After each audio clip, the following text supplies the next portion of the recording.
Goonies 2 is finally happening, legendary BMX tires are back, and a skate park buried for decades is reopening. There's so much rad stuff dropping right now that it's easy to miss something. My goal with this new series is simple: highlight the coolest news, updates, and releases in the worlds of 80s pop culture, BMX, and skateboarding. Some of it's brand new, some of it might have flown under your radar, but it's all worth knowing about. We're talking new movies, reissued toys, BMX gear, skate decks, events, music festivals featuring our favorite bands, and everything else we loved back in the day. Check out the chapter markers below to jump to your favorite topics, and if I missed something cool, drop it down in the comments. I'm excited to kick this off and hopefully make it a regular thing. Stick around, this is nostalgic news.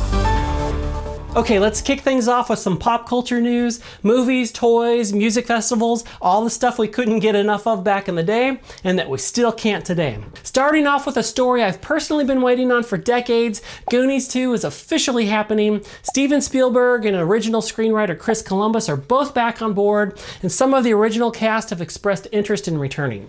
A few weeks ago at AwesomeCon, several cast members reunited to celebrate the 40th anniversary, and they reconfirmed that the movie is moving forward. They don't know yet if they'll officially be invited to return, but the excitement is definitely there. So yeah, The Goonies is one of my all-time favorite movies. A few years ago, I even made the pilgrimage to Astoria, Oregon to visit the original Goonies house and a few of the other sites. Right now, the sequel is in pre-production, no official release date yet, but they're aiming for 2026 or maybe 2027, and fingers crossed that we get some super cool BMX bike adventures this time around too, just like in the original. Speaking of favorite movies, The Karate Kid is right up there for me too.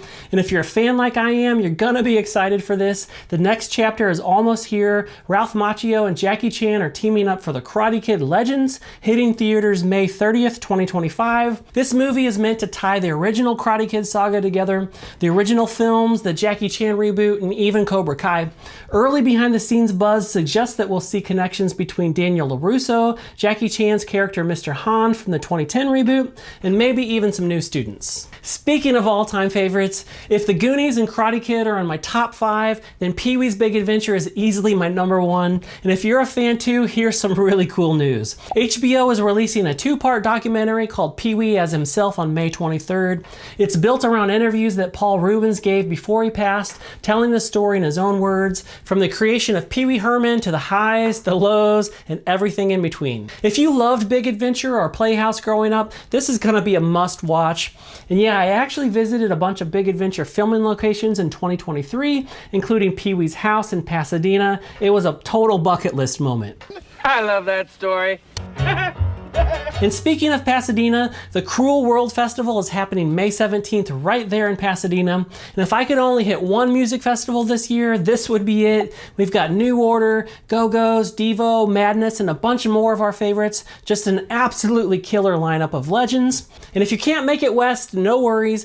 Riot Fest is back in Chicago this September, and the lineup is insane. Members of the Sex Pistols, Bad Religion, the Pogues, James, Weird Al Yankovic, even the Beach Boys, all in the same weekend. And of course, there are big headliners too, like Green Day, Weezer, and Blink-182. Dust off your old band shirts, it's gonna be a good summer. A quick blast from the past, M.A.S.K is back. The Loyal Subjects are launching a new toy line this summer for the 40th anniversary. Classics like the Mobile Defense Unit, Condor, and Thunderhawk, all updated with modern details and better articulation.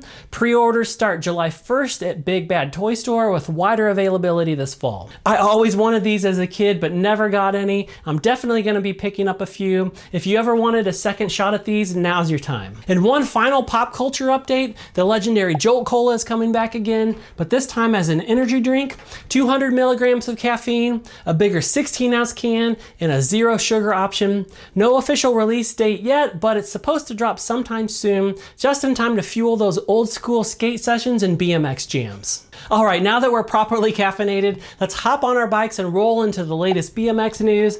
New tires, new bikes, upcoming events, and even some big updates from legends of the sport. Here's what's happening. First up, a classic is making a comeback. Torker Racing is releasing modern replicas of the Comp 2 tires, modeled after the same tread style that appeared on the early Bob Haro bikes and other freestyle and race setups in the 80s. They're offering two sizes, a 20 by 1.75 for the front and a 20 by 2.125 for the back, which is a little bit wider like they did back in the day. And the look is legit, true skin walls, not gum walls, and they'll be available in black, red, blue, and yellow. You'll see them first on complete Eddie King bikes this summer, and they're planning to offer them as aftermarket options too, possibly even in 26-inch sizes for bikes like the Barbarian. If you're working on a retro build or just want that heritage look, this is one to watch. Keep an eye on the Torker Racing site for release updates as well as a bunch of other cool releases. Bill Ryan and his team are on fire right now. Next up, the 2025 Monza BMX Cruisers are finally landing, and I've got one of each heading my way, a 24-inch and one of the all-new 27.5-inch models. These updated bikes are seriously leveled up, mid, bottom brackets, chromoly 3-piece cranks with 19mm spindles, new sprockets, and a bunch more. And that 27.5-inch, it's a brand new size for Monza, perfect for riders who want something roomier than a 24-inch but don't want to go full on with a 29-inch. I'll have videos on both builds soon, but if you're into modern cruisers with an 80s soul, Monza's 2025 lineup is absolutely worth a look. One more hardware-related update, the 2025 Hutch Trickstar 20-inch and 26-inch complete started landing a few weeks ago. These were created in partnership with John Boltgens, the same guy behind the Haro Lineage series, and overall, people seem pretty stoked on the quality. But the bigger news, some of the individual components are now available separately on the Hutch website. Stuff like tires, cranks, seat post clamps, wheel sets, and more. And then coming up soon, pre-orders for the XL26 Race Complete will open in May. And we haven't seen them in the wild yet, but if they're anything like the Trickstars, they're gonna be sick. JDB has also said that they'll be taking orders for colored Trickstars soon. Lots of big moves from Hutch already in 2025, and it seems like they're just getting started. And speaking of special projects, Bob Haro's new Ikonix FS1 frame set, developed in partnership with John Boltgens, is now available for pre-order. It's built with full 4130 chromoly hydroform tubing, CNC machined head tubes and dropouts, serious craftsmanship packed into a small batch run. It's a bit pricey at $12.99 for the frame and fork set, but as Bob explained, when you're doing small batches with this level of custom work, it's expensive to produce. Only 100 frames will be made, and if early photos are any clue, the quality looks incredible. If you're into BMX history, this one's definitely worth a look. Okay, so one of the best things about BMX is how it brings people together. Bike shows, races, jams, a shared love for two wheels, and a lifetime of memories. And 2025 is packed with incredible events where the community comes alive. Okay, we've got Mike Miranda's Dirtyfest happening June 6th through the 8th in Temecula, California. It's gonna have vintage racing, retro rides, freestyle jams, and an entire weekend packed with legends from the early days of BMX. There's also a GT reunion party happening Saturday night for anyone who ever rode, raced, worked for, or loved GT bikes. I'll be arriving that Thursday night and staying through the weekend. If you see me, come say hi. And then we've got the Buckeye Bike Show happening June 13 and 14 in Dayton, Ohio. And this is easily one of the best BMX bike shows in the country. Hundreds of incredible builds, a massive ride out led by legends like Ron Wilkerson, plus a Flatland Jam, after parties, and special guests like Andy Patterson, Damian Fulton, and support from Race Inc. And yep, I'll be there too. I hope to see you there. And let's not forget the Texas BMX Roundup. The next installment in the series is June 7th through the 9th in Austin, Texas. Old school, mid-school, and new school bikes all in one spot. Tons of vendors, meet and greets, and great community vibes. September is absolutely stacked. We've got Frogtown Classic BMX Days happening September 12th through the 14th in Angels Camp, California. It's known for vintage BMX racing and dirt jumping at a beautiful historic site. It's like stepping straight back into the 80s. And then we've got the BMX Hall of Fame induction ceremony, which will be taking place on September 19th through the 21st in Tulsa, Oklahoma. And they'll celebrate the legends who built the sport with a full weekend of racing, Flatland Jam, a bike show, and all sorts of festivities. I attended this last year and it was an absolute blast. And then later in the month, we've got the old school BMX reunion. That'll be happening September 26th through the 28th at Woodward West. And you'll be able to ride legendary ramps, hang out with iconic riders, and just soak up the best old school freestyle vibes imaginable. And now let's roll into some skateboarding news, new boards, new projects, and even a few major throwbacks that you'll definitely want want to know about. Okay, if you're a Bones Brigade fan, you probably saw Series 16 drop a few weeks ago in the new gold foil style, but one release tied to it deserves a little extra attention. Yeah, Powell Peralta has brought back Ray Underhill's iconic chain and cross graphic in a similar gold foil edition. Originally released in 1990, this was Ray's first pro model, a blunt-nosed vert board that captured his smooth, graceful style. Seeing this deck return in such a special edition is a really cool tribute. Next up, and this one is huge for the old school community, especially if you were into skating bowls back in the 80s and 90s, the legendary Turf Skate Park just outside Milwaukee, which was originally opened in 1979, is being fully rebuilt. Even pros like Tony Hawk made stops there back in the day. It was buried for decades after closing in the 90s, but now Grindline Skate Parks is restoring it with exact replicas of the Clover Bowl, Keyhole Bowl, and Capsule. The ribbon cutting ceremony is tentatively scheduled for June 7th, and you better believe I'm planning on a road trip up once it opens.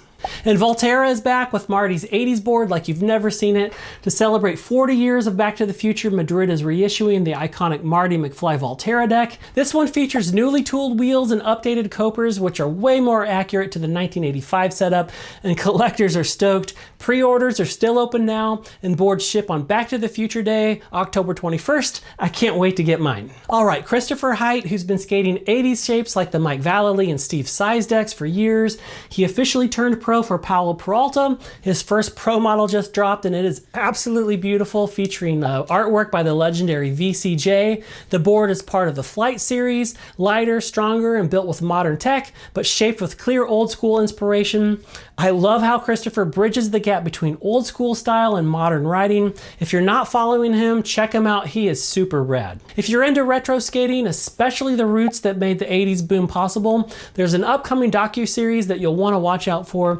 The Golden Era of Skateboarding is a 4-part series about the late 70s vert scene, highlighting the Hester series and Gold Cup contests. It's directed by Eddie Elguera and Alfredo Vicente, two guys who lived it, and it's packed with never before seen footage and interviews. If you love old school skateboarding, this one's definitely worth getting excited about. If you were into vert skating in the late 80s, you definitely know the name Jeff Phillips. Brand X is working with Jeff's family on a special fundraising effort to honor his legacy and support youth sports programs.